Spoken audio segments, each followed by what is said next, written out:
কোরআনের পাখিদেরকে আল্লাহ রাব্বুল আলামিন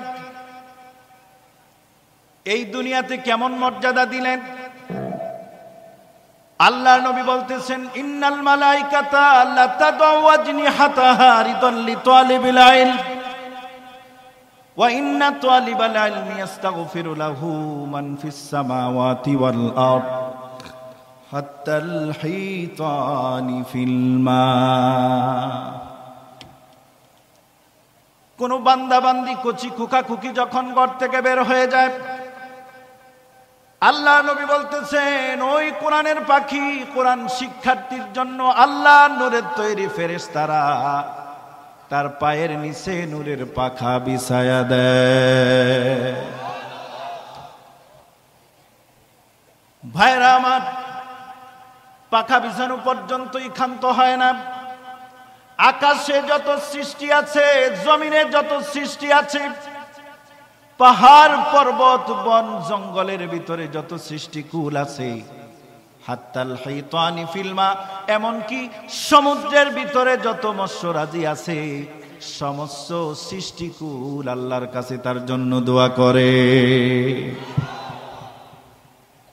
পিঁপড়ায় দোয়া করে, ঘুঘু পাখিতে দোয়া করে, উড়ন্ত কবুতর দোয়া করে, গভীর জঙ্গলের ভিতরে বাঘ আছে, ভাল্লুক আছে, হরিণ আছে, কচ্ছপ আছে, কুকুর আছে, ছাগল আছে, বিড়াল আছে, সমস্ত প্রাণীগুলাই আল্লাহর কাছে দোয়া করে। সুবহানাল্লাহ। এই কোরআন এমন দামি এমন কিতাব, এই কোরআন যারা মানবে আমল করবে, যে রাষ্ট্র চলবে এই কোরআন ছাড়া যদি তারা চলে তাদের ভিতরে বিপদ আসবে। আর কোরআন মেনে যদি কেউ রাষ্ট্র চলায়, জীবন চলে, সংসার চলায়, সমাজ চলায়, ওই সমাজ আর রাষ্ট্রের ভিতরে আল্লাহর পক্ষ থেকে মদদ চলে আসবে। এজন্যই কোরআন সম্পর্কে বলা হয়েছে মুকাম্মাল নিজামে হায়াত, ইংরেজিতে বলা হয়েছে কমপ্লিট কোড অফ লাইফ, বাংলায় বলা হয় একটা পূর্ণাঙ্গ জীবন ব্যবস্থার নাম হলো কোরআন। আবু সুফিয়ান, উতবা, শাইবা, ওয়ালিদ ইবনে মুগিরা, আবু জাহেল আল্লাহর নবীকে যায় বলল, মুহাম্মদ সাল্লাল্লাহু আলাইহি ওয়াসাল্লাম, তুমি যে কোরআন পড়ো ওই কোরআনের সাথে তাওরাতের সাথে মিলে না। আল্লাহ রাব্বুল আলামিন তাওরাত দিলেন, জাবুর দিলেন, ইনজিল দিলেন, 100 সুরসুজু সহিফা দিলেন। সর্বমোট কিতাবের সংখ্যা, আসমানি কিতাবের সংখ্যা হলো 104 খানা। কতখানা? হযরতে আদম আলাইহিস সালামকে সহিফা দিলেন 10 খানা। আদমের সন্তান হযরতে শীস আলাইহিস সালামকে দিলেন 50। 10 আর 50 মিলে কত হলো? হযরতে ইদ্রিস আলাইহিস সালামকে দিলেন 30 খানা। 60 আর 30 মিলে কত হলো? হযরতে ইব্রাহিম খলিলুল্লাহকে আল্লাহ রাব্বুল আলামিন জাতির পিতা ইব্রাহিম খলিলুল্লাহকে দিলেন 10 খানা। 90 আর 10 মিলে হয়ে গেল সহিফা 100। হযরতে দাউদ আলাইহিস সালামকে আল্লাহ রাব্বুল আলামিন জাবুর কিতাব দিলেন, জাবুর। আল বিদায়া ওয়ান নিহায়া কিতাবের ভিতরে পাওয়া যায় হযরত দাউদ আলাইহিস সালাম জাবুর কিতাব 70টা লিহানে সুরে তেলাওয়াত করতে পারত। উড়ন্ত পাখিরা হযরত দাউদ নবী জাবুর তেলাওয়াত শোনার জন্য উড়ন্ত পাখিরা দলে দলে জমিনে নিচে নেমে যেত। ডাঙায় বসে যদি, নদী সমুদ্রের কাছে বসে যদি দাউদ নবী জাবুর তেলাওয়াত করত, মাছগুলা ডাঙায় চলে আসতো, লাফায়া লাফায়া ডাঙার ভিতরে মরে যেত। পশু পাখি, ভাগ, ভাল্লুক, হাতি, ঘোড়া, হিংস্র প্রাণীগুলাও আল্লাহর নবীর সামনে জাবুর শোনার জন্য চলে আসতো। হযরতে দাউদ আলাইহিস সালামকে আল্লাহ রাব্বুল আলামিন জান্নাতের ভিতরে বলবেন, ও দাউদ, জান্নাতের ভিতরে আমি জান্নাতীদেরকে নিয়ে একত্রিত হয়েছি, আজকে তোমার কণ্ঠে জাবুর শরীফ শোনায়া দাও। হযরত দাউদ আলাইহিস সালাম বলবেন, আল্লাহ গো, দুনিয়াতে থাকা অবস্থায় আমার মৃত্যুবরণ হলো, আমার উপরে যে কিতাব ছিল জাবুর, ওই কিতাব তো আপনি রহিত করে দিয়েছেন, অদৃশ্য হয়ে গেছে। আল্লাহ রাব্বুল আলামিন জান্নাতের ভিতরে দাউদ নবীকে আবার জাবুর কিতাব দিবেন, সেটাই তিনি তেলাওয়াত করে শোনাবেন। তেলাওয়াতের ভিতরে এত মধু, এত মজা জান্নাতের ভিতরে আমরা পাইব, আমরা সুর শুনে দাউদ নবীর তেলাওয়াত শুনে পাগল পারা হয়ে যাব।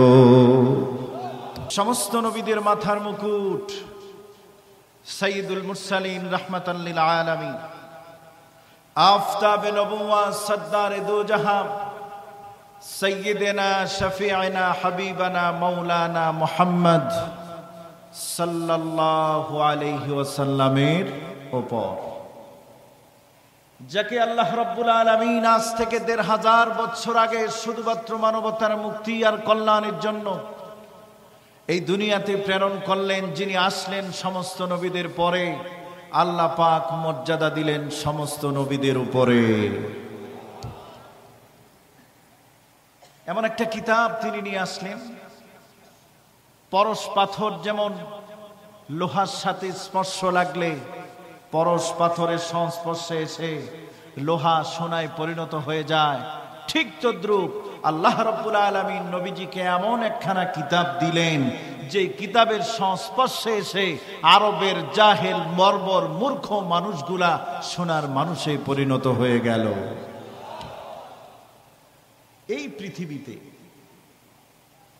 সবচাইতে দামি হলো কোরআন, ঠিক কি না? আমার আলোচ্য বিষয় আরেকটা ছিল, অন্য একটা বিষয় নিয়ে আলোচনার কথা ছিল, কিন্তু এত পাগড়ি, এত মুকুটের সমারোহের মাঝে এতগুলো হাফিজুল কোরআন, কোরআনের এক একটা বাতি ঘর, এক একজন কোরআনের ওয়ারেস যারা হয়েছেন, পিতামাতা এখানে যারা আছেন, তাদেরকে যে কথা না বললেই নয়। এজন্য আমি আসছি কোরআনের উপরে, কোরআনওয়ালাদের ফজিলত মর্যাদা, এই কোরআনের কত দাম, এটার কত মূল্য, এই কোরআনের খেদমতের বেনিফিট কত, ভ্যালু কত, এই সব কিছু নিয়ে ইনশাআল্লাহুল আজিজ আল্লাহ যদি আমাকে তৌফিক ভিক্ষা দান করেন, আমি সহজভাবে যেন বলতে পারি, আপনারা যেন আমলতে নিয়তে শুনতে পারেন। এজন্য সবাই বলেন আল্লাহুম্মা আমিন। সম্মানিত সুধী, এই পৃথিবীর রাষ্ট্রে সংবিধান আছে না নাই? প্রত্যেকটা রাষ্ট্রের মধ্যেই সংবিধান আছে। এই সংবিধান লেখে কারা? বুদ্ধি বিক্রি করে, পুঁজি করে যারা খায়, এবং বয়স যখন হয়ে যায় তখন তারা প্রধানমন্ত্রীর কাছে ভিক্ষার থলিটা ধরে দেয়।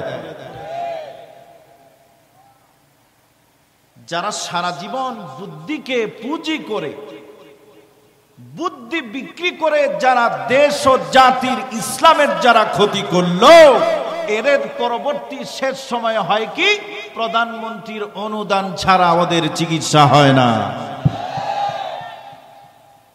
কিন্তু আপনি কি দেখাতে পারবেন? বাংলাদেশের কথাই বলি, এমন একজন আলেম, একজন কোরআনের পাখি, এমন একজন হাফেজ, তার সর্বোচ্চ বেতন হলো 10 থেকে 15,000 টাকা। এই 10 থেকে 15,000 টাকা স্যালারিতে বেতনে চাকরি করার পরে কখনো মসজিদের বারান্দায় দাঁড়ায়া, চৌরাস্তার বারান্দায় দাঁড়ায়া, রাস্তার মোড়ে দাঁড়ায়া, প্রধানমন্ত্রী বরাবর সাংবাদিক সম্মেলন করে কোন একজন হাফেজুল কোরআন বলেছেন, আমার কিডনি, বাল্ব, হার্ট নষ্ট হয়ে গেছে, আমাকে রাষ্ট্রীয়ভাবে চিকিৎসা দেওয়া হোক? তারপরেও আপনারা এই শিক্ষাকে বলেন খয়রাতির শিক্ষা। কি বলেন? খয়রাতির শিক্ষা বলেন, ভিক্ষার শিক্ষা বলেন। অথচ যারা ধনাঢ্যদের সেই সিলেবাস নিয়ে পড়াশোনা করে, Dhaka university, Oxford university, Cambridge ইউনিভার্সিটিতে যারা পড়ালেখা করেন, বুদ্ধিজীবী হন, বিজ্ঞানিক হন, ডাক্তার হন, এমন একটা সময় তাদের আসে, তাদের সন্তান তাদেরকে লাথি মারে, আত্মীয় স্বজন লাথি মারে, স্ত্রী অন্যের কাছে চলে যায়, তার জীবনে ব্যালেন্স বলতে, সম্বল বলতে কিছু থাকে না, তখন সে প্রধানমন্ত্রী রাষ্ট্রের কাছে তার ভিক্ষার হাত বাড়ায় দেয়। কিন্তু যারা 10-15 হাজার টাকার চাকরি করলো, এই কোরআন যারা শিখলো, দুনিয়াতেও আল্লাহ পাক তাদেরকে যেমন মর্যাদা দিয়েছেন, এমন মর্যাদা কবরে দিয়েছেন, এই মর্যাদা জান্নাতে দিয়া তাদেরকে বেহেশতে প্রবেশ করায় দিবেন। এই কথাগুলা কি আমার না আল্লাহ রাসূলের কথা? বুঝতেছেন আপনারা? কথা যদি বুঝেন, পিছনের ভাইরা একটু সামনের দিকে আগায়। এই দুনিয়ার মানুষেরা কোনো কথাকে ধারণ করার জন্য, লিপিবদ্ধ করার জন্য মোবাইলের মাধ্যমে রেকর্ডার আছে না নাই? সাংবাদিকদের হাতের ভিতরে কলম খাতা আছে না নাই? এই পৃথিবীতে ভিডিও করার মেশিন পত্র, ইলেকট্রনিক যন্ত্র আছে না নাই? সব কিছু বিদ্যমান থাকার পরেও কোন মানুষ যখন সেটাকে ক্যাচ করে, রেকর্ড করে, আমরা পরবর্তী সময়ে দেখতে পাই ওই রেকর্ডার ভিডিওর মধ্যে ভেজাল ঢুকে গেছে। আল্লাহ নবীকে হযরত জিবরাইল কোরআন নিয়ে আসলেন। সূরা আলাকের সর্বপ্রথম 5টা আয়াত আল্লাহর নবীর কাছে আল্লাহ রাব্বুল আলামিন পাঠায় দিলেন। ছাপাখানার কোনো মেশিন ছিল না, ফটোকপির কোনো যন্ত্র ছিল না, টেপ রেকর্ডার ছিল না, ভিডিও ধারণ করার কোনো মোবাইল ছিল না, মেশিন পত্র ছিল না। ওই 1500 বছর আগে হেরা গুহার ভিতরে যেইভাবে জিবরাইল আমিন কোরআন শিক্ষা দিয়েছেন, 1500 বছর পরেও ওই অবিকল কোরআন আছে না নাই? তাম পৃথিবীর সমস্ত মানুষ বলে যদি আল্লাহর কোরআনকে পরিবর্তন করতে চায়, আল্লাহ রাব্বুল আলামিন ঘোষণা দিয়েছেন, আমি কোরআন নাজিল করেছি, এই কোরআন আমি আল্লাহ হেফাজত করব। তাম পৃথিবীর সমস্ত মানুষ যদি কোরআনের বিরোধিতা করে, আমি আল্লাহ এই জমিনে কোরআন রাখব। এজন্যই আমি খুতবাতে একটা আয়াত তেলাওয়াত করেছি। আল্লাহ রাব্বুল আলামিন ঘোষণা করেছেন, ইন্না নাহনু নাযালনা যিকরা ওয়া ইন্না লাহু লাহাফিজুন। আমি আল্লাহ কোরআন নাজিল করেছি, হেফাজত করার দায়িত্ব আমার। আল্লাহ এই কোরআনকে পাহাড়ের মধ্যে রেখে দিবেন, এইভাবে দায়িত্ব পালন করবেন, ব্যাপারটা তা নয়। অগণিত অসংখ্য নরনারী দুনিয়াতে আসবে, তাদের মধ্য থেকে যেই সিনাগুলা আল্লাহর কাছে পছন্দনীয় হবে, ওই সিনার ভিতরে কোরআন দিয়া হাফেজুল কোরআন আল্লাহ বানায়া দিবেন। এই কোরআন সিনার ভিতরে আছে। এই 30 পারা কোরআন মাদ্রাসাতুল আবরার হেফজখানায় আছে, মসজিদের ভিতরে আছে। এই একখানা কোরআন বাইতুল মুকাররমে আছে। এই একখানা কোরআন শরীফ কাবা শরীফে আছে, বাইতুল্লাহ শরীফে আছে। আবার এই হুবহুব একখানা কোরআন আমার আল্লাহর আরশে আজিমের মাঝে আছে। পৃথিবীর সংবিধান পরিবর্তন করা যায়। কেউ এসে পরিবর্তন করে, কেউ এসে সংশোধন করে, বাড়ায় লেখে। আমাদের 50 বছর স্বাধীনতা পূর্ণ হলো। এই 50 বছরের ভিতরে কত ডজন এই সংবিধান পরিবর্তন হলো রাষ্ট্র ভালো বলতে পারবে। কিন্তু 1500 বছরে একবারও আল্লাহর কোরআনে কলম ধরার মতো ক্ষমতা কোনো পৃথিবীর মানুষকে দেয় নাই। কোরআন যখন নাজিল হলো, আবু সুফিয়ান, উতবা, সাইবা, আবু জাহেল আল্লাহর নবীর কাছে যায় নালিশ করলো, হে মুহাম্মদ সাল্লাল্লাহু আলাইহি সাল্লাম, তুমি এমন একটা নতুন ধর্ম নিয়ে আসলা, যে ধর্মের মধ্যে তোমার দুইটা জিনিসের মধ্যে আমরা উলটপালট দেখতে পাচ্ছি। হুজুর বললেন, কি উলটপালট দেখতে পারলো তোমরা? কই, 1 নম্বরে হলো তোমরা কাবাকে বাদ দিয়া বাইতুল মুকাদ্দাসকে তোমরা এখন কিবলা বানায় নিছো। আরেকটা পরিবর্তন তোমার মধ্যে দেখতে পাচ্ছি, যে আমরা যে তাওরাত পাইছিলাম আমাদের নবী মুসা কালিমুল্লাহর কাছ থেকে, ওই তাওরাতের সাথে তোমার কোরআনের কোনো মিলই নাই। আসলে দেখতে ভালো না যার চলন বাঁকা, কথা আছে না? যারে দেখতে নারী তার চলন বাঁকা, মনে যারে ভালো লাগে না, ভালো যারে বাসি না, তার সব কিছুতেই দোষ। অথচ এই কোরআনের মধ্যে কোনো ধরনের ভুল নাই, কোনো ধরনের সন্দেহ নাই, সন্দেহ করার মতো বিন্দু মাত্র সুযোগ নাই। আল্লাহ পাক কোরআনের শুরুতেই বলে দিয়েছেন আলিফ লাম মিম যালিকাল কিতাবু লা রাইবা ফি। সুবহানাল্লাহ।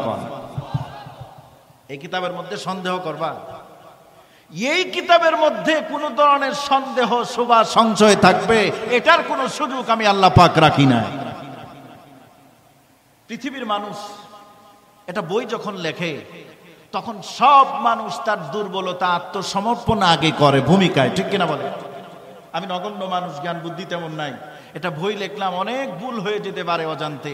আপনারা মেহেরবানি করে ক্ষমা সুন্দর দৃষ্টিতে দেখে আমার বইটা পড়বেন, পরবর্তী সংস্কারের সময় আমি এই ভুলগুলা সংশোধন করে নিব, এগুলো বলে কিনা?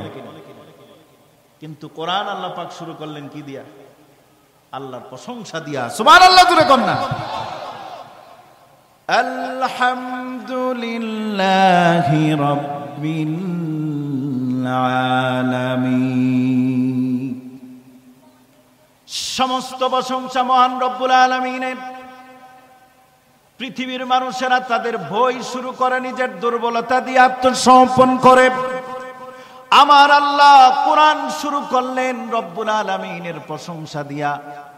আর প্রশংসা যখন করা শেষ হয়ে গেল, তারপরে বললেন যালিকাল কিতাবু লা রাইবা ফি। এই যে কিতাব, এই যে কোরআন, এই যে 30 পারা কোরআন আমি তোমাদেরকে দিলাম, এই কোরআনের মধ্যে কোন ধরনের সন্দেহ শোভা সংশয় করার কোন সুযোগ আমি আল্লাহ পাক রাখি না। সুবহানাল্লাহ কালকে কইবেন, আজকে ওয়াজ শুনে সুবহানাল্লাহ কালকে বলবেন। আপনাদের যখন ওই কি বলে ওটাকে, ওই লাঞ্চ টাইম হবে, আপনারা ম্যাক্সিমাম তো এখানে কর্মরত আছে, লাঞ্চ টাইমে বলবেন যে ভাই এবার শুরু করো সুবহানাল্লাহ 10 মিনিট পড়ে নিয়েন কালকে, ঠিক আছে না? আপনাদেরকে বারবার বিরক্ত করবো না, এটা ভালো হবে না নাকি? আজকে বলবেন, আজকে বলবেন তো?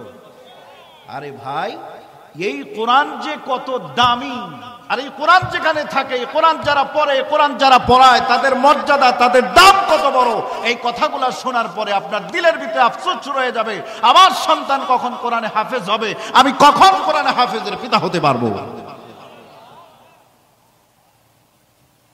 আপনারা মনে করেন না যে খয়রাতি বললেন আর খয়রাতি পড়া হয়ে গেল।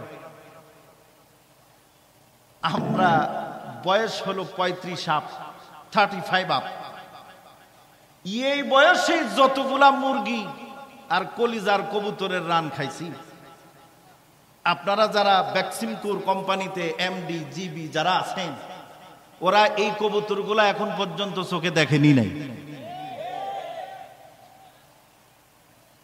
কথা ঠিক না ঠিক?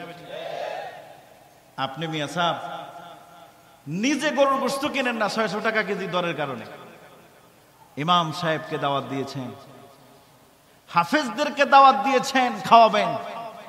বিবি বলেন, বাচ্চা বলেন, স্বামী স্ত্রী মিলে ঝুলে চিন্তা করলেন সব চাইতে ভালো গোশত কোন জায়গায় পাওয়া যায়, ওইখানের গোশতটা এনে আজকে হাফেজ আলেম ইমাম সাহেবকে খাওয়াবো। কথা বাস্তব বললাম না মিথ্যা বললাম? এরপরে আসুন, বেতন কম, বেতন কম, খয়রাতি শিক্ষা। আপনারা 30,000 50,000 টাকা বেতন পাওয়ার পরে আপনাদের পাশের কাপড় প্রত্যেক সপ্তাহে 2-3 বার ডলা না দিলে সোজা হয় না। আর যারা 10,000 15,000 টাকা বেতনের চাকরি করে, ওদের পাঞ্জাবি কখনোই দেখবেন না যে বাঁকা হয়ে আছে। ঠিক বললেও ঠিক, না বললেও ঠিক। এজন্যই নাস্তিক যারা আছে, ইসলাম বিদ্বেষী যারা আছে, আলেমদের কথা শুনলে ওদের ভালো লাগে না। ওদের কথা হলো আমরা এত বাড়ি গাড়ি পাওয়ার পরেও স্বাচ্ছন্দ্যে সুখময় জীবন যাপন করতে পারি না, মানুষ সম্মান দেয় না, ইজ্জত করে না। অথচ আলেমের বাচ্চা আলেম, কোরআনের হাফেজ আলেমকে মানুষ এত বেশি ইজ্জত দেয়, দাঁড়ায় যায়, সম্মান করে, ওদের জন্য রাস্তায় মিছিল করে, ওদের জন্য রাস্তায় যা মানুষ নিজে চিল্লাচিল্লি করে। কোনো আলেমকে কখনোই বেইজ্জতি করা যাবে না, অথচ আমাদেরকে জুতার বাড়ি দেয়, কেউ কোনো খবর নেয় না। এজন্য কোরআনওয়ালা জামানার সিংহ পুরুষ ওরা যখন ভিতরে ঢুকায় নিল, তখন ওই পাগলা ছাগলা টাকলার মতো লোক খেপে গেছে। যে জঙ্গলে বাঘ নাই, ওই জঙ্গলে যদি কুত্তা ঢুকে, কুত্তা চিনি, যে জঙ্গলে বাঘ নাই শিয়ালও নাই, ওই জঙ্গলায় যদি কুত্তা ঢুকে, কুত্তার অবস্থাটা কেমন হবে? যেমন অবস্থা হবে এমন অবস্থা হয়েছে ওই টাকলা। মনে করে না, কাউকে পরোয়া করে না। কিন্তু সামনে পিছন থেকে যখন পুলিশ, বিডিআর, আর্মির গার্ড চলে যায়, তখন এরা বুঝতে পারে এই জমিনটা কত কঠিন।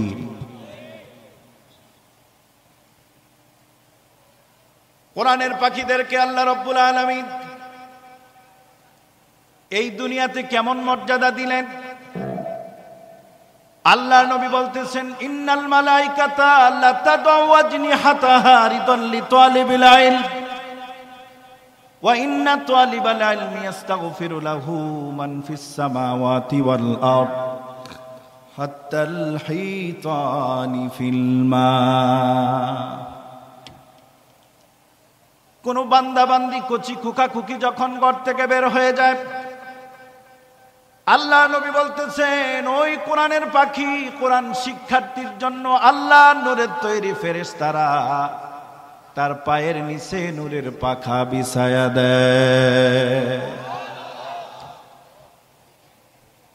ভাইরা আমার, পাখা বিছানো পর্যন্তই ক্ষান্ত হয় না। আকাশে যত সৃষ্টি আছে, জমিনে যত সৃষ্টি আছে, পাহাড় পর্বত বন জঙ্গলের ভিতরে যত সৃষ্টিকুল আছে, হাত্তাল হাইতানি ফিলমা, এমনকি সমুদ্রের ভিতরে যত মৎস্যরাজি আছে, সমস্ত সৃষ্টিকুল আল্লাহর কাছে তার জন্য দোয়া করে।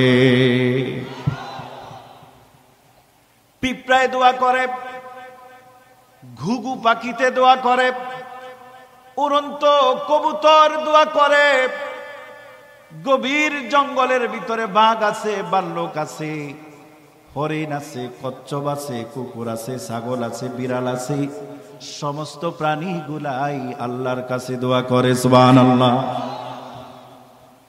এই কোরআন এমন দামি, এমন কিতাব, এই কোরআন যারা মানবে, আমল করবে, যে রাষ্ট্র চলবে এই কোরআন ছাড়া যদি তারা চলে, তাদের ভিতরে বিপদ আসবে। আর কোরআন মেনে যদি কেউ রাষ্ট্র চলায়, জীবন চলে, সংসার চলায়, সমাজ চলায়, ওই সমাজ আর রাষ্ট্রের ভিতরে আল্লাহর পক্ষ থেকে মদদ চলে আসবে। এজন্যই কোরআন সম্পর্কে বলা হয়েছে মুকাম্মাল নিজামে হায়াত, ইংরেজিতে বলা হয়েছে কমপ্লিট কোড অফ লাইফ, বাংলায় বলা হয় একটা পূর্ণাঙ্গ জীবন ব্যবস্থার নাম হলো কোরআন। আবু সুফিয়ান, উতবা, শাইবা, ওয়ালিদ ইবনে মুগিরা, আবু জাহেল আল্লাহর নবীকে যায় বলল, মুহাম্মদ সাল্লাল্লাহু আলাইহি ওয়াসাল্লাম, তুমি যে কোরআন পড়ো ওই কোরআনের সাথে তাওরাতের সাথে মিলে না।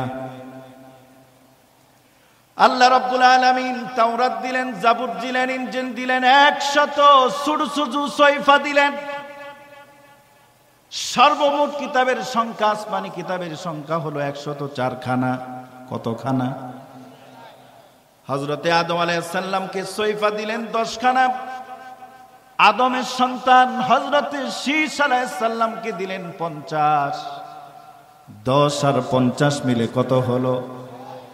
হযরতে ইদ্রিস আলাইহিস সালামকে দিলেন 30 খানা। 60 আর 30 মিলে কত হলো? হযরতে ইব্রাহিম খলিলুল্লাহকে আল্লাহ রাব্বুল আলামিন জাতির পিতা ইব্রাহিম খলিলুল্লাহকে দিলেন 10 খানা। 90 আর 10 মিলে হয়ে গেল সহিফা 100।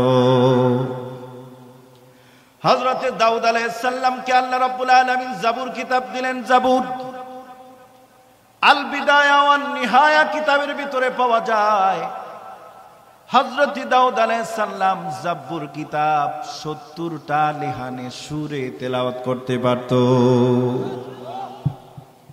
উড়ন্ত পাখিরা হযরত দাউদ নবীর জাবুর তেলাওয়াত শোনার জন্য উড়ন্ত পাখিরা দলে দলে জমিনে নিচে নেমে যেত। ডাঙায় বসে যদি, নদী সমুদ্রের কাছে বসে যদি দাউদ নবী জাবুর তেলাওয়াত করত, মাছগুলা ডাঙায় চলে আসতো, লাফায়া লাফায়া ডাঙার ভিতরে মরে যেত। পশু পাখি, ভাগ ভাল্লুক, হাতি ঘোড়া, হিংস্র প্রাণীগুলাও আল্লাহর নবীর সামনে জাবুর শোনার জন্য চলে আসতো। হযরত দাউদ আলাইহিস সালামকে আল্লাহ রাব্বুল আলামিন জান্নাতের ভিতরে বলবেন, ও দাউদ, জান্নাতের ভিতরে আমি জান্নাতীদেরকে নিয়ে একত্রিত হয়েছি, আজকে তোমার কণ্ঠে জাবুর শরীফ শোনায়া দাও। হযরত দাউদ আলাইহিস সালাম বলবেন, আল্লাহ গো, দুনিয়াতে থাকা অবস্থায় আমার মৃত্যুবরণ হলো, আমার উপরে যে কিতাব ছিল জাবুর, ওই কিতাব তো আপনি রহিত করে দিয়েছেন, অদৃশ্য হয়ে গেছে। আল্লাহ রাব্বুল আলামিন জান্নাতের ভিতরে দাউদ নবীকে আবার জাবুর কিতাব দিবেন, সেটাই তিনি তেলাওয়াত করে শোনাবেন। তেলাওয়াতের ভিতরে এত মধু, এত মজা জান্নাতের ভিতরে আমরা পাইব, আমরা সুর শুনে দাউদ নবীর তেলাওয়াত শুনে পাগল পারা হয়ে যাব। হযরতে মুসা কালিমুল্লাহ আল্লাহর সাথে যেই পয়গম্বর সরাসরি কথা বলেছেন, মুসা কালিমুল্লাহ, এই মুসা কালিমুল্লাহর নাম কেন দেওয়া হলো, লকব উপাধি কেন দিলেন আল্লাহ পাক? হযরত মুসা আলাইহিস সালাম মেজাজ ছিল চড়া, ব্যবহারের মধ্যে একটু কঠোরতা ছিল। হযরত মুসা আলাইহিস সালাম ছাগল চরানোর জন্য যখন বনে জঙ্গলে চলে যেতেন, একদিনের ঘটনা এমন হলো, একটা ছাগল চানা ছাগলের ছোট্ট বাচ্চা তিরিং বিরিং করে। ছাগলের বাচ্চা দেখছেন কি? ছাগলের ছোট বাচ্চা যখন উপরের দিকে উঠে শরীরটারে তিনটা বাস করে, যেটাকে আমরা বলি তিরিং বিরিং। দেখছেন না? আপনারা সবাই কি ঢাকার মানুষ নাকি? তো কথা বলেন না কেন? ছাগলের বাচ্চা দেখেন না আপনারা?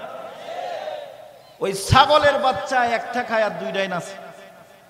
ওই 3 নম্বর ছাগলের বাচ্চার মতো আমাদের দেশে কিছু নাস্তিক, মুরতাদ, বেঈমান নেতা আছে না না? ওরা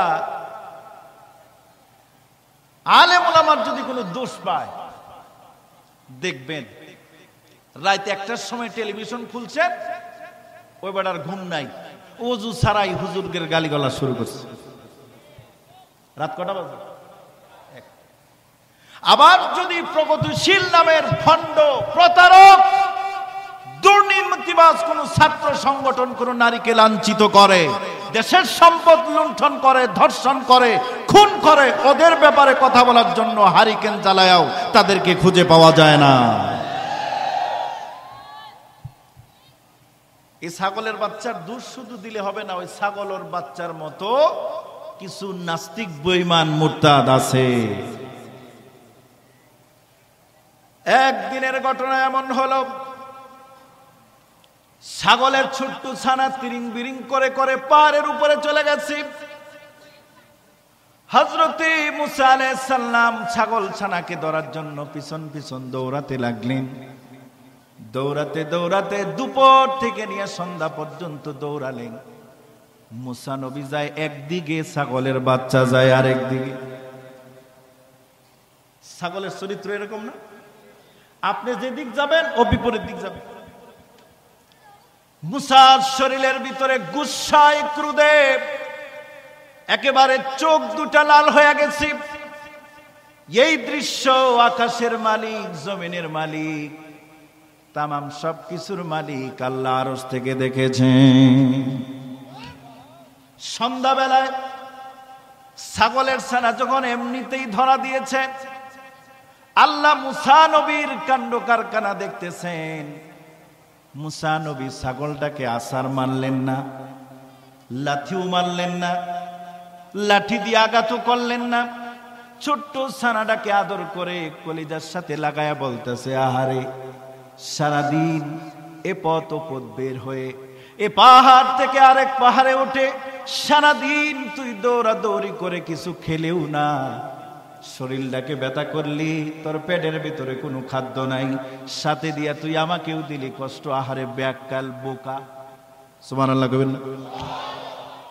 আমার আল্লাহ খুশি হয়ে গেল, ও মুসাব তোমার ভিতরে যত ক্রোধ যত গুসা আমি দেখেছি, আমার ছোট্ট আদনা একটা সৃষ্টি ছাগলের বাচ্চা ভেড়ার বাচ্চার সাথে তুমি যেই আচরণ আজকে তুমি করলা রে মুসা, আজকে থেকে তুমি আমার সাথে সরাসরি কথা বলবা। এজন্যই আল্লাহ রাব্বুল আলামিন মুসা পয়গম্বরের ব্যাপারে আল্লাহ পাক কোরআনের ভিতরে আয়াত নাজিল করে দিলেন, ওয়া কাল্লামাল্লাহু মুসা তাকলিমা, সরাসরি আল্লাহর সাথে কথোপকথন। সেই মুসা পয়গম্বরকে আল্লাহ পাক দিলেন তাওরাত কিতাব, তুর পাহাড়ের মধ্যে ডাক দিয়া নিলেন, আর আল্লাহ রাব্বুল আলামিন 7 খণ্ডের একটা তাওরাত কিতাব দিয়া দিলেন। 7 খণ্ডের ভিতরে সূরার সংখ্যা হলো 1000। এই তাওরাতের ভিতরে সূরার সংখ্যা কত জোরে বলেন? আবার এক একটা সূরার ভিতরে 1000 করে আয়াত। 1000 সূরার ভিতরে যদি 1000 করে আয়াত থাকে, গুণ দিয়া দেখবেন 7 খণ্ডের তাওরাত কিতাবের ভিতরে আয়াতের সংখ্যা ছিল 10 লক্ষ। কত লক্ষ? আমাদের কোরআন আল্লাহ পাক কত হাজার আয়াত দিলেন? 6666 আয়াত দিলেন। এই 6666 আয়াত যদিও এটা নিয়ে মতভেদ আছে, এই 6666 আয়াতের এই কোরআনকে আল্লাহ রাব্বুল আলামিন তাওরাতের উপরে মর্যাদা দিয়ে দিয়েছেন। হযরত ঈসা আলাইহিস সালাম বাবা ছাড়া তার জন্ম, মায়ের মাধ্যমে আল্লাহ পাক দুনিয়াতে মানুষ পাঠালেন। ইহুদিরা প্রশ্ন করত, মা বাপ ছাড়া আল্লাহ পাক আদম আর হাওয়াকে পাঠাইলো। এখন ইহুদিরা খ্রিস্টানরা প্রশ্ন করতে পারত, তাহলে আল্লাহ মনে হয় মা ছাড়া বাবা ছাড়া সন্তান পাঠাতে পারবে না। এজন্য আল্লাহ রাব্বুল আলামিন তো দিয়া দিলেন, ও পৃথিবীর মানুষ, ইহুদি বৌদ্ধ খ্রিস্টানরা শোনো, আমি মা বাপ ছাড়া যেমন সন্তান দিতে পারি, বাপ ছাড়াও দিতে পারি, মা ছাড়াও দিতে পারি। আল্লাহ পাক তার লকব উপাধি দিয়া দিলেন ঈসা রূহুল্লাহ। আল্লাহ পাক ঈসা পয়গম্বরকে একখানা কিতাব দিলেন, সেই কিতাবের নাম হলো ইনজিল শরীফ। বর্তমানে খ্রিস্টানরা তার অনুসারী, তারা এই কিতাবের নাম দিয়েছে বাইবেল। আপডেট ভার্সন করেছে ওল্ড টেস্টামেন্ট, নিউ টেস্টামেন্ট।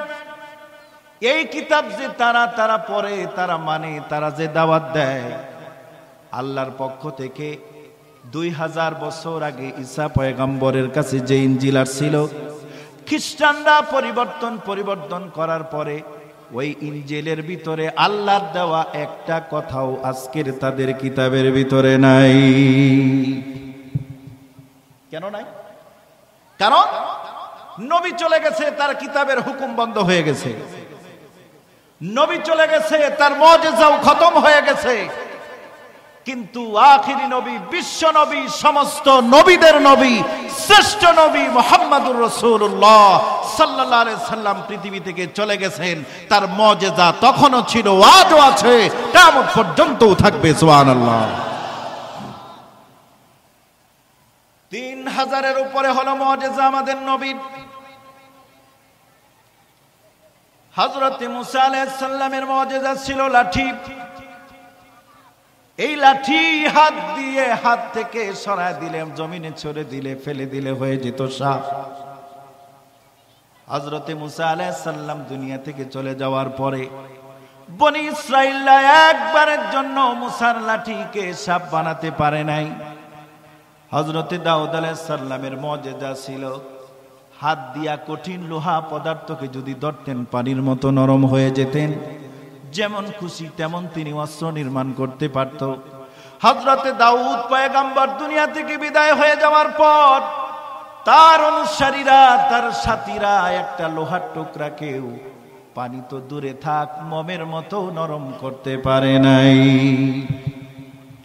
হযরত ঈসা রূহুল্লাহর মুজিজা ছিল জন্ম অন্ধ, জন্মগতভাবেই যার চোখের দৃষ্টি নাই, ওই জন্ম অন্ধ চোখের যদি হাত দিয়া দিতেন ঈসা রূহুল্লাহ, কুষ্ঠরোগী ব্যাধি আক্রান্ত লোক যদি তার সামনে আসতো হাত দিলে ভালো হয়ে যেত। তার হাওয়ারিগিন, তার সাথীরা ঈসা নবী আসমানে উঠে যাওয়ার পর একবারের জন্য কোনো একটা অন্ধ মানুষকে, কোনো একটা কুষ্ঠরোগীকে এক সেকেন্ডের জন্য কেউ ভালো করতে পারে নাই।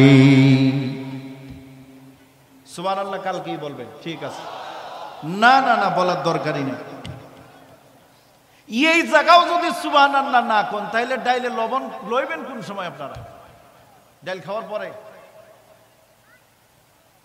কথা বলেন। ওই যে চার চিনি, এটা গল্প শুনেন, দোকানে গেছে চিনি নাই, তো বেড়া আবার চা খুর, জন্মের চা খুর, চিন্তা করলো চা যদি না খাই নিশা যেমন চেচ্ছে, আবার নিহার টুলটাল করি, ভাই চিনি টিনি লাগবে না, চা দাও। চা খাইছে, খাওয়া শেষ, চিনি হাজির। ও বেড়াও আবার চিন্তা করলো 5 টাকা দিয়ে চা একখান কিনছি, 2 টাকার চিনি যদি না খাইলাম তাহলে টাকা তো উসুল হলো না। এবার বলতেছে ভাই আমার 1 কাপ চিনি দিয়ে দাও, যতটুকু পাই দিয়ে দাও। হাতে দিছে, ও বেড়া খাইছে বাচ্চাদের মতো, লেমন টুসের মতো। এখন দোকানদার ছিল চালাক, সে চিন্তা করলো এই বলদ রে একটু আর একটু ঘোরাই। আচ্ছা ভাই আপনি যে চা খাইলেন, আমি তো চায়ের মধ্যে চিনি দিয়া একটু চামিচ দিয়া ঘোটা দেই, চিনি যে খেলেন পেটের ভিতরে যায় তো জমে থাকবে, এটা তো মিষ্টি হবে না, তো কি করা যায়? লাগেন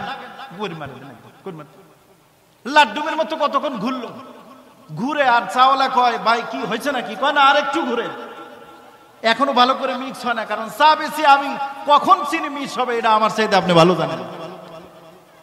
না আপনারা ওয়াজ শুনবেন, সুবহানাল্লাহ কইবেন না, তাহলে আপনি করে ধইরা দাইরা কোন রকম সুবহানাল্লাহর সাথে এরকম মিলঝুল করে দিত। জিকির করেন লা ইলাহা ইল্লাল্লাহ। এখনো পিছনে অনেকে দাঁড়ায় আছেন, ওই জায়গাগুলো মোটামুটি ভরে গেছে, মেহরবানি করে আরেকটু আগায় যদি আসেন পিছনের ভাইরা বসতে পারবে। জিকির করেন লা ইলাহা ইল্লাল্লাহ।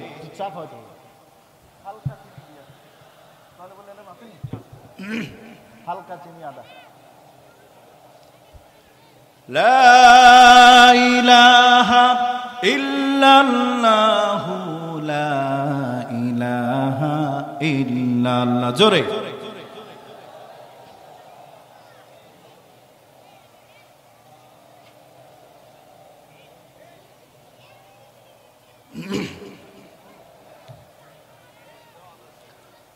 লা ইলাহা ইল্লাল্লাহু লা ইলাহা ইল্লাল্লাহ সুবহানাল্লাহ ওয়ালহামদুলিল্লাহ লা ইলাহা ইল্লাল্লাহ সুবহানাল্লাহ আলহামদুলিল্লাহ লা ইলাহা ইল্লাল্লাহ লা ইলাহা ইল্লাল্লাহু লা ইলাহা ইল্লাল্লাহ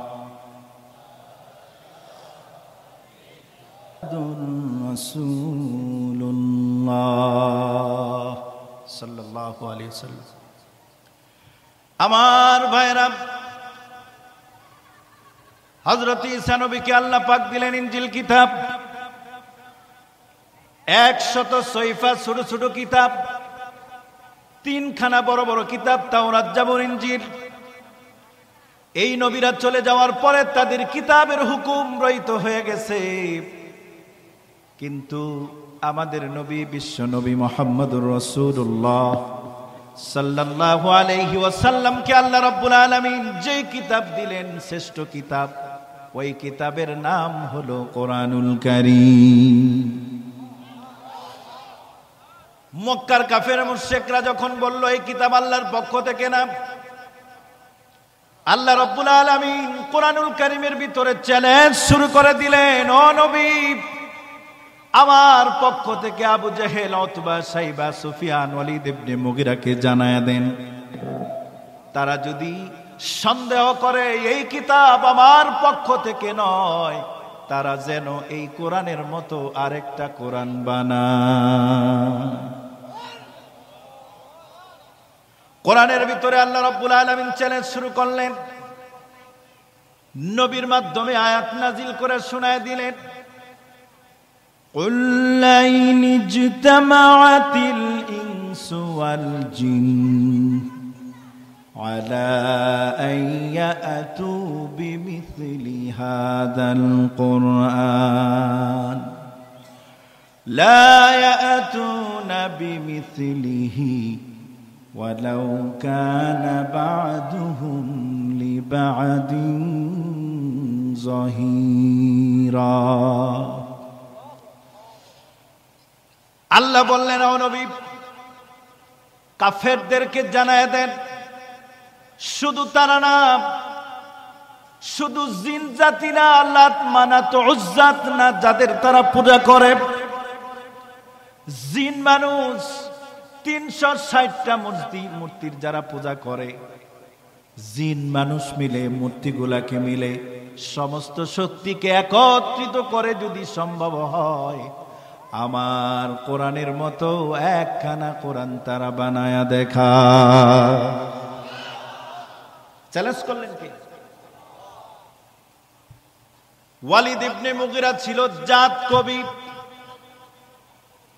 শ্রেষ্ঠ কবি তথানিন্দন সৌদি আরবের ভিতরে, আরব জাজিরাতুল আরবের ভিতরে স্বভাব কবি, জাত কবি ওয়ালিদ ইবনে মুগিরার চাইতে শ্রেষ্ঠ কোনো কবি ছিল না। আরবের মানুষদের ভিতরে সবচাইতে বেশি একটা চর্চা ছিল সাহিত্য, আরবি সাহিত্য। আল্লাহ রাব্বুল আলামিন নবীদেরকে যেই জামানায় যেই জাতির কাছে প্রেরণ করেছেন, ওই জামানায় যেই জিনিসটার প্রচলন বেশি ছিল, ওই জ্ঞানটাই আল্লাহ পাক নবীদেরকে দান করে দিয়েছেন। সুবহানাল্লাহ কোন। হযরতে মুসা আলাইহিস সালাম ফেরাউনের জামানায় আসলো। ফেরাউনের জিন্দেগিতে ওই জামানায় মিশরের মধ্যে সবচাইতে ফেমাস শিক্ষা ছিল, প্রচলন ছিল জাদু বিদ্যা। আল্লাহ পাক মুসা নবীকে এমন জাদু বিদ্যা শিক্ষা দিলেন, সমস্ত জাদুকরদের সাপ নিমিষেই খেয়ে ফেলল। হযরত ঈসা রূহুল্লাহ যে দুনিয়ার ছিলেন, চিকিৎসা বিজ্ঞানের ছিল চর্চা বেশি।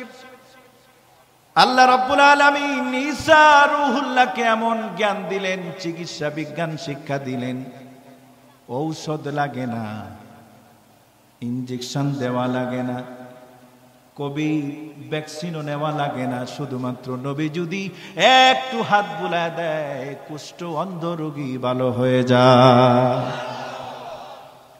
আরবের মধ্যে সবচাইতে বেশি প্রচলন ছিল সাহিত্য।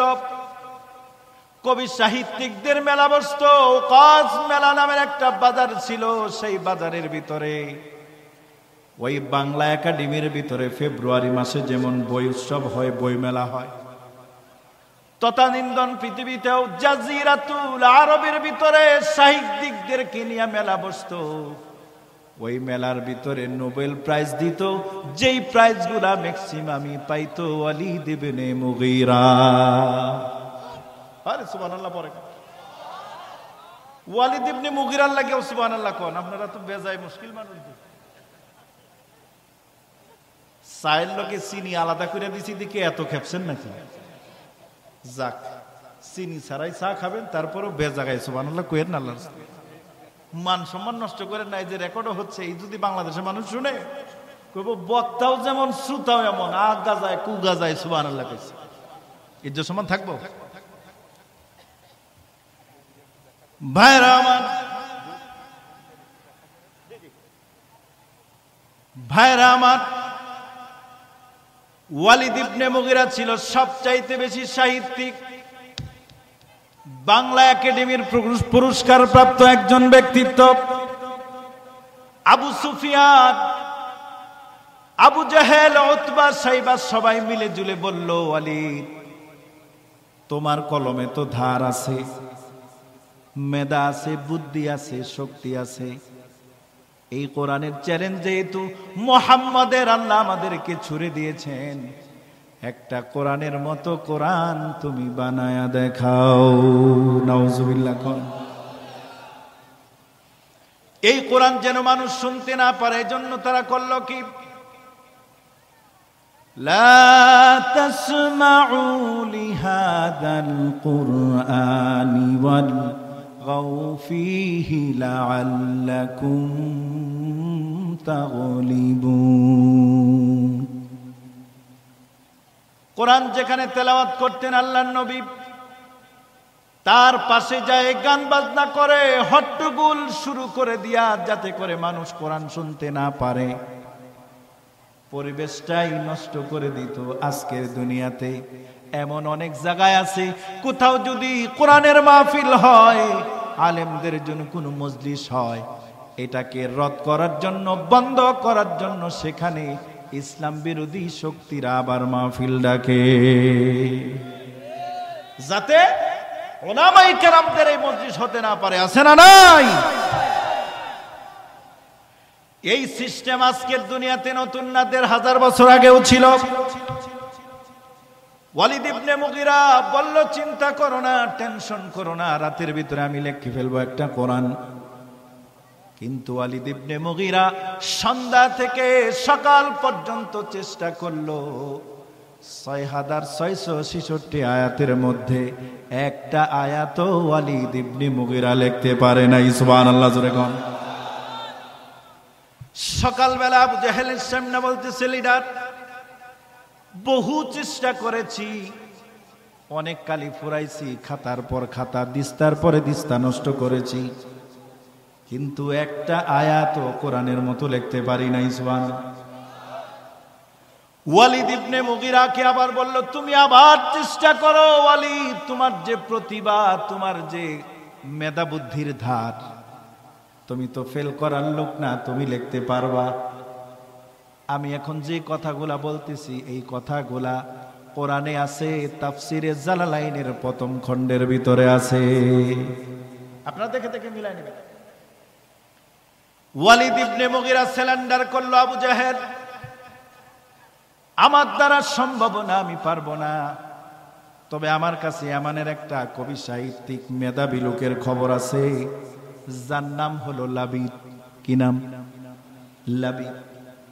ওই বেটা আমার উস্তাদ, আমার চাইতে তার কলমের ধার বেশি, সাহিত্য রচনা, পংক্তি, পদ্য, গদ্য লেখার ভিতরে সে আমার চাইতে পড়ু। আমি আশা করি তাকে যদি আনতে পারি, তাহলে কোরআনের আরেকটা কপি, নকল কপি কোরআনের মতো আমরা লিখতে পারবো। নাউজুবিল্লাহ। এই দৃশ্য আল্লাহ কি দেখছেন না দেখেন নাই? আল্লাহ রাব্বুল আলামিন চ্যালেঞ্জটাকে আরো সহজ করে দিলেন। ও বাটপারের দলেরা, চুরের দলেরা, নাফরমানের লোকেরা, দেখ, পুরা কোরআন শরীফ বানানোর জন্য তোদেরকে চ্যালেঞ্জ দিয়েছিলাম, পুরা কোরআন শরীফ বানানোর দরকার নাই। আমি এখন তোদেরকে চ্যালেঞ্জ শুরু করে দিলাম। কোরআনে আমার ১১৪টা সূরা আছে, ১১৪ সূরার মাঝখান থেকে যে কোনো 10টা সূরা কোরআনের মতো বানায়া দেখা। কয়টা সূরা? ১১৪ সূরা থেকে আল্লাহ দিলেন আরো সহজ করে 10টা সূরা। কোরআন সাক্ষী, আল্লাহ রাব্বুল আলামিন ঘোষণা করলেন, আম ইয়াকুলুনা ইফতারা কুল ফাআতু বিআশরি সুওয়ারিম মিথলিহি মুফতারায়াতিন ওয়াদউ মান ইসতাতা'তুম মিন দুনিল্লাহি ইন কুনতুম সাদিকিন। 10টা সূরা বানাও, পুরা কোরআন বানানো লাগবে না। ওয়ালিদ ইবনে মুগীরা লাবিদের কাছে যখন চলে গেল,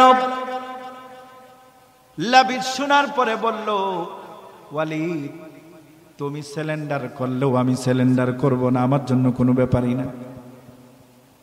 বলো কখন লেখা লাগবে, আমি লিখে দিব, কোরআনের মতো হুবহু হয়ে যাবে। ওয়ালিদ ইবনে মুগীরা বলল, লাবিদ, আব্দুল্লাহর পুত্র মুহাম্মদ সাল্লাল্লাহু আলাইহি ওয়াসাল্লাম এই যে কোরআন পড়ে, কাফের মুশরিক বেঈমানরা পিঁপড়ার মতো তার কাছে যায় এই কোরআন শুনে। সুবহানাল্লাহ। বাটপারে কথা, সুরে সুরে মাস্ত ভাই দুইজনে মিলে কথা বলতেছে। লাবিদ তুমি কি জানো, এই যে লোকটা যে কিতাব পড়ে, এত সুন্দর রচনা শৈলী, বাচন ভঙ্গি, পংক্তিমিল, এত সুন্দর মিল জিলের কোন কবিতা, কোন গ্রন্থ আমার জীবনে কোথাও দেখি নাই। তুমি শোনো নাই, তুমি শুনলে এরকম বলবা। এই পৃথিবীতে আপনি যত ভালো সিনেমাই দেখেন, নাটক দেখেন, নোবেল পড়েন, গান শুনেন, একবার দুইবার তিনবার শুনবেন, দেখবেন তারপরে আর ভালো লাগবে না। মধু এত মজা দিয়েছেন, যত শুনবেন কখনো বিরক্ত হবেন না। রমজান মাসে 20 রাকাত তারাবি, নাকি আপনারা 8 রাকাতের লোক কেউ আছেন? এনে ফাঁকিবাজের লোক, এটা হলো ফাঁকিবাজি গ্রুপ। ওই কাজ যেরকম কোন জিনিস লুকানোর সময় নিজের চোখ বন্ধ করে আর বলে পৃথিবীর কেউ দেখে না, আমি যেহেতু দেখি নাই পৃথিবীর আর কেউ দেখেন। 8 রাকাতওয়ালারা মনে করে দূর যা হইব, হাদিসে রইব, আমি হাদিস বুঝছি ঠিক কিন্তু মানছি উল্টা। তাহাজ্জুদের হাদিস রে ওরা তারাবির হাদিস বানায়, 8 রাকাত পড়ে আল্লাহু আকবার, 8 রাকাত হয়ে গেল মানুষের কান্দে পাড়া দিয়া সুরের মতো বাগে। এই লোক যদি কেউ থাকেন, আপনি আয়নার সামনে দাঁড়ায় রাতের বেলা আজকে নিজেকে নিজে প্রশ্ন করবেন যে আচ্ছা 8 রাকাতে যে হাদিস, আমি সৈয়দ আলী, আলেমরা যেটা বলছে এটা তো আসলেই সত্য, কিন্তু আমি ফাঁকিবাজ ওই 12 রাকাত নামাজ না পড়ার জন্য কায়দা করে কাকের মতো নিজে নিজের উপরে ফতোয়া দিছি। ঠিক কিনা ভাইরা আমার? এরকম ফাঁকিবাজ লোক সব সময় ছিল। ওয়ালিদ ইবনে মুগীরা বলতেছে, ভাই লাবিদ, এত সুন্দর তেলাওয়াত, এত সুন্দর ছন্দমিল আমি পৃথিবীতে শুনি নাই। রাতের বেলা আমি আবু জেহেল, উতবা, সাইবা, সুফিয়ান চুরি কইরা কইরা কাবার সাথে দেওয়ালে কান লাগায় লাগায় শুনছি। শুনতে শুনতে গভীর রাত থেকে ফজর হয়ে গেছে, কিন্তু তারপরেও মজা ফুরায় না। এই আকর্ষণ কার? আল্লাহ পাক কোরআনের ছন্দটা কিভাবে মিলালেন দেখেন। আর-রহমান আল্লামাল কুরআন খালাকাল ইনসান আল্লামাহুল বায়ান। সূরা আর-রহমান কোরআনের ভিতরে আছে না নাই? 30 পারার ভিতরে আর একটা সূরা আছে, ওই সূরার শেষে শুধু হা হা হা, ওয়াশ-শামসি ওয়া দুহাহা ওয়াল কমারি ইযা তালাহা ওয়ান নাহারি ইযা জাল্লাহা ওয়াল লাইলি ইযা ইয়াগশাহা ওয়াস সামাই ওয়া মা বানাহা ওয়াল আরদি ওয়া মা তুহাহা। এভাবে আপনি যখন পড়তে পড়তে শেষ পর্যন্ত পড়বেন, প্রত্যেকটা আয়াতের শেষে শুধু হা আর হা। সুবহানাল্লাহ। লাবিদ বলল, ভাই লাবিদ, ওয়ালিদ ইবনে মুগীরা বলতেছে, ভাই লাবিদ, সময় নষ্ট করা যাবে না। চ্যালেঞ্জ এখন সহজ হয়ে গেছে, তোমার জন্য আরো সহজ হবে। তুমি 10টা সূরা লিখবা। এই 10টা সূরা যদি তুমি লিখতে পারো, আবু জেহেল, উতবা, সাইবা, সুফিয়ান মিলে তোমাকে এমন উপঢৌকন দিবে, বাকি জীবন কাজ করে আর খাওয়া লাগবো না। মক্কায় চলে আসে, বলতেছে আমাকে একটা ভালো ঘর দাও, নিরিবিলি একটা ঘর, ভালো একটা টেবিল চেয়ার, আর ডাইনে বামে কিছু বাবা টাবা ইয়াবা ট্যাবলেট রাখো। মুস্তি যদি না হয় তাহলে কবিতা লেখার মধ্যে ইশক ওঠে না। আমাদের দেশের কবি সাহিত্যিকরা এক নম্বরে হলো ওদের ভাবভঙ্গি হইতে হবে পাগল ছাগলের মতো, কথা বলে না কেন।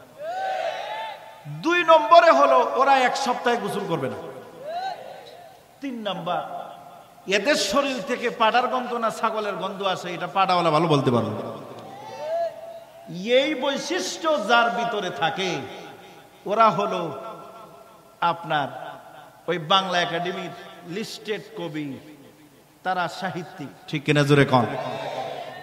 ওদের কলম দিয়ে খালি বাইর হয় কি সুন্দর চাহনি, কি সুন্দর তার চেহারা, কি তার ঝলক, আহা! নারীর সৌন্দর্য তার কলম দিয়ে বের হয়। কিন্তু যেই নারীকে আল্লাহ বানালো, যেই চাঁদ আল্লাহ পাক বানালো, সূর্যের আলো দিল, ফুল দিল, সুবাস দিল, মৌমাছি দিয়া সুন্দর মধু দিল, এই তামাম পৃথিবীটাকে আল্লাহ পাক স্তরে তরে এত সুন্দর করে সাজালো, সে আল্লাহ পাকের সৃষ্টির কোন নিদর্শন তার কলম দিয়া বের হয় না। তার কলমের কাজ শুধু ওই নারী পর্যন্ত যায় ক্ষান্ত।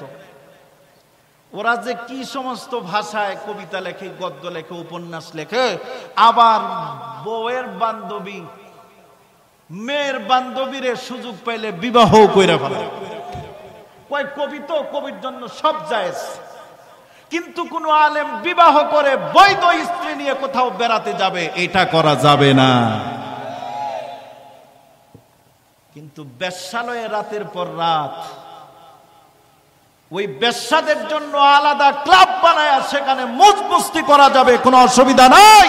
কিন্তু একজন আলেম তার বৈধ কালেমা পড়ে স্ত্রীকে নিয়ে বাহিরে বের হতে পারবে না। রাম রাজত্ব, এটা কি রাজত্ব? রাম রাজত্ব। আমি আগেই বলেছি এটা হলো দেখতে নারী, যার চলন বাঁকা। কারণ কোরআনওয়ালাদের দুশ্মনে ভরে গেছে সারা বাংলাদেশ।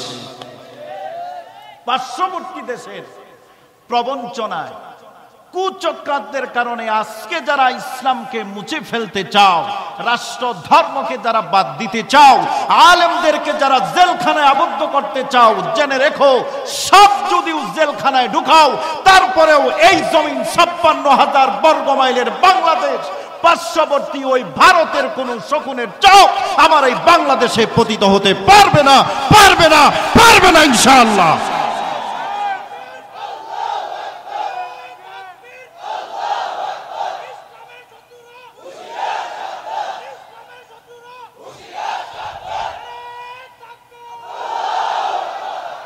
ভাইরা আমার, আমরা যে ইলিশ মাছ মোহাব্বত করে, আমরা দেশে বসে ইলিশ মাছ একটু পেঁয়াজ দিয়ে ভাইজা খামো, পেঁয়াজের চালান বন্ধ করে দিছে।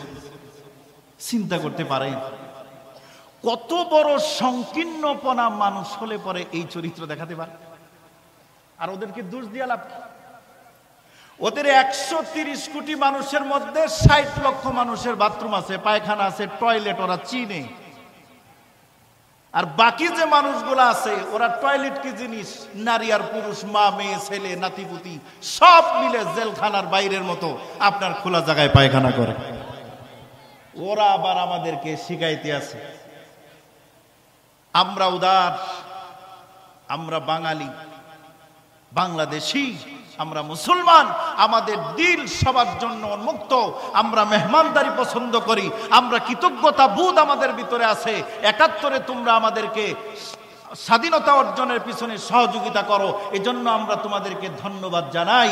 কিন্তু সেই উসিলা করে আবার এই দেশটাকে তোমাদের পেটের ভিতরে নেওয়ার যে চক্রান্ত শুরু করেছ, এই দেশের মানুষ তা কখনো বাস্তবায়ন হতে দিবে না। বড় আফসোস লাগে।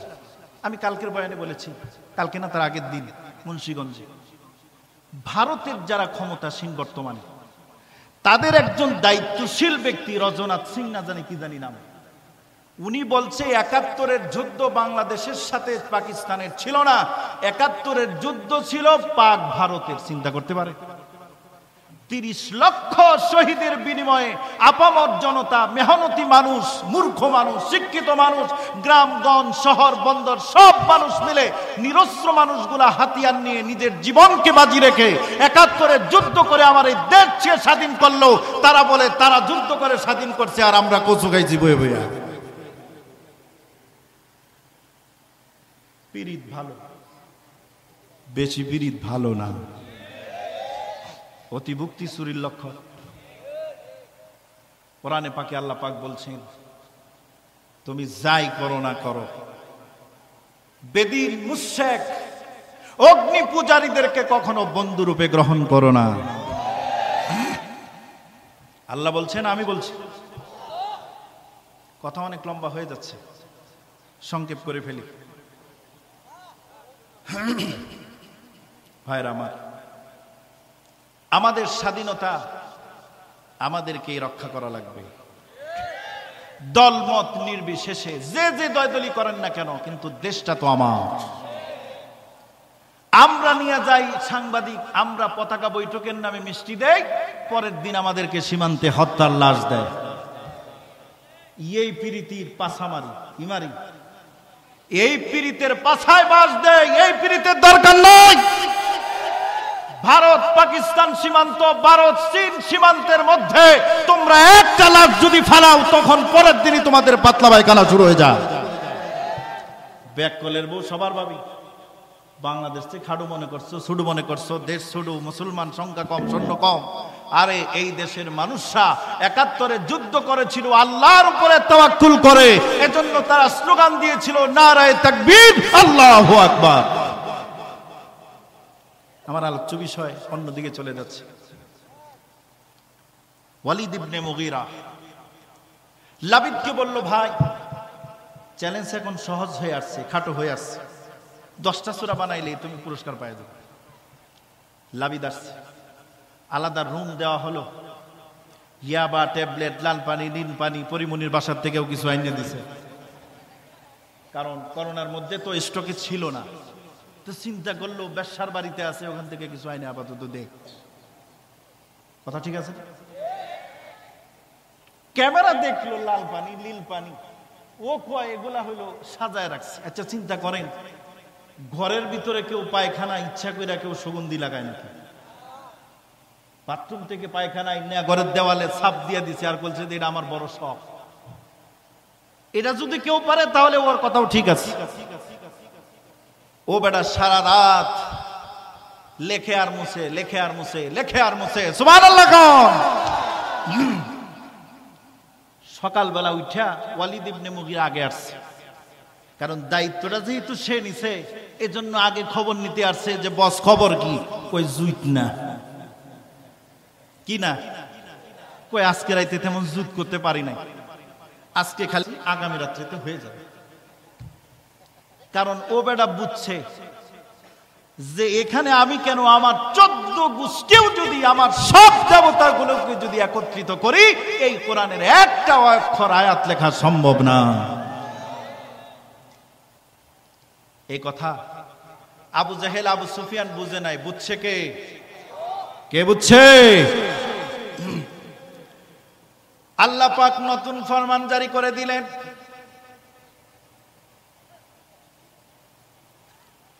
সূরা বাকারার ভিতরে আল্লাহ পাক বলছেন, ওয়া ইন কুনতুম ফি রাইবিম মিম্মা নাযালনা আলা আবদিনা ফাআতু বিসূরাতিন মিন মিথলিহি ওয়াদউ শুহাদাকুম মিন দুনিল্লাহি ইন কুনতুম সাদিকিন। কাফেরদেরকে আল্লাহ বলতেছেন, ও কাফেররা, ও নবী আপনি জানায় দেন, পুরা কোরআন শরীফ তোমরা বানাইতে পারলা না, 10টা সূরাও তোমরা বানাইতে পারলা না, 10টা সূরা বানানোর দরকার নাই। আমার কোরআনের ভিতরে যত ছোট সূরা আছে একটা সূরার মতো একটা সূরার সাদৃশ্য তোমরা বানাও। ওয়ালিদ ইবনে মুগীরা দিনের বেলা বড় কষ্ট করে এই চ্যালেঞ্জ যখন লাবিদের কাছে ওয়ালিদ ইবনে মুগীরা পৌঁছায় দিল, লাবিদ এবার খাতা কলম নিয়ে চিন্তা করলো এই চ্যালেঞ্জটা তো জিতা বড় সহজ। তাফসীরে জালালাইনের ভিতরে আসছে আল্লাহ রাব্বুল আলামিন কোরআনুল কারীমের ভিতরে একটা সূরা নাজিল করেছেন 30 পারায়, যে সূরার নাম হলো সূরাতুল বুরুজ। ওয়াস-সামাই যাতিল বুরুজ, এই সূরা আছে না? লাবিদ চিন্তা করলো এই সূরার একটা সূরা আমি বানাবো। তিনি লিখতে আরম্ভ করলেন ওয়ান-নিসাই যাতিল ফুরুজ। আল্লাহ বলছেন ওয়াস-সামাই যাতিল বুরুজ, আল্লাহ লাবিদ লিখলো ওয়ান-নিসা যাতিল ফুরুজ। আল্লাহ পাক 12টা কক্ষ বিশিষ্ট আকাশের কসম করলেন ওই সূরা বুরুজের ভিতরে। আল্লাহ বিদবেড়া লেখলো কি বাংলা একাডেমির কবিদের ভিতরে মহিলাদের লজ্জাস্থানের কসম, নাউজুবিল্লাহ কোন। ওই যে একটু আগে বললাম ওদের কবিতার মূল সিম্পটম উদ্দেশ্যই হলো নারীর সৌন্দর্য আর যৌনতা। এজন্য তারা যখন কবিতা লেখে ওই দৃশ্য ছাড়া তাদের চোখে কোনো কিছু ধরা পড়ে না। একটা আয়াতের মতো নকল করে লেখার পরে সামনের দিকে কি লিখবে লেখা বন্ধ হয়ে গেছে। এবার লাবিদ লিখতে লাগলো সূরা ফিলের মতো একটা সূরা। কোরআন শরীফের 30 পারার ভিতরে একটা সূরার নাম আছে সূরা ফিল। আলাম তারা কাইফা ফাআলা রাব্বুকা বিআসহাবিল ফিল আলাম ইয়াজআল কাইদাহুম ফি তাদলিল ওয়া আরসালা আলাইহিম তায়রান আবাবিল তারমিহিম বিহিজারাতিন মিন সিজ্জিল। লাবিদ চিন্তা করলো সূরা ফিলের মতো একটা সূরা আমি বানাবো। সূরা বুরুজের একটা আয়াতের নকল করার পরে তার কলম বন্ধ হয়ে গেল, আর লিখতে পারে না। এবার সূরা ফিল ধরছে, লেখছে জালালাইনের ভিতরে আয়াতটা আছে। লাবিদের লেখা এই পংক্তিটা আজও তাফসীরে জালালাইনের ভিতরে কোট করা আছে, পড়ে নিবেন, দেখে নিবেন। সে লিখলো আল ফিল মাল ফিল ওয়া মা আদরাকা মাল ফিল জামবুহু কালিলুন ওয়া খুতুহু তাওয়িলুন। নাউজুবিল্লাহ কোন। এই সূরা শুনছেন নি আপনারা? কোন হাফেজ পড়ছে? কোন কারি সাহেব পড়ছে? এই কোরআন লিখলো কেডা? মক্কার কাফেররা। আল্লাহর কোরআনের সাথে চ্যালেঞ্জ করে তারা লিখলো আল ফিল মাল ফিল ওয়া মা আদরাকা মাল ফিল। হাতির বর্ণনা দিচ্ছে। জামবুহু কালিলুন, ছোট্ট একটা লেজ আছে। ওয়া খাতুহু তাওয়িলুন, লম্বা একটা সুর আছে। লিখলো কে? লাবিদ। এটা লেখা লাবিদ ওয়ালিদ ইবনে মুগীরারে নিয়ে আবু জেহেলের সামনে গেছে। আবু জেহেল এই ইবারত দেখা কয় বেড়ার বেড়া, সর্বনাশ করছস। আমরা হলাম সবচাইতে বেশি ভাষার উপরে ডক্টরেট করা, ডিগ্রি করা, আর আমাদের দেশে এরকম ফালতু মার্কা এমন একটা ছন্দ মিলাইছো। কিসের ঘোড়া, কিসের হাতি, কিসের সুর, কিসের তোমরা বড় বড় লেদা দেয়, এটার কোনো মাথামুন্ডু কিছু আছে নাকি? ভালো এটা। আল্লাহু আকবার বলেন না কেন?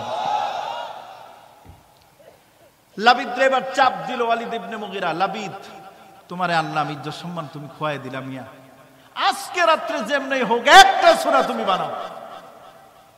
বেড়ায় চতুর্দিকে এরকম চাপের কারণে রাজি হয়েছে। আচ্ছা ঠিক আছে, আজকে রাত্রে শেষ। লাবিদ রাতের বেলা লেখার জন্য বসে বলল,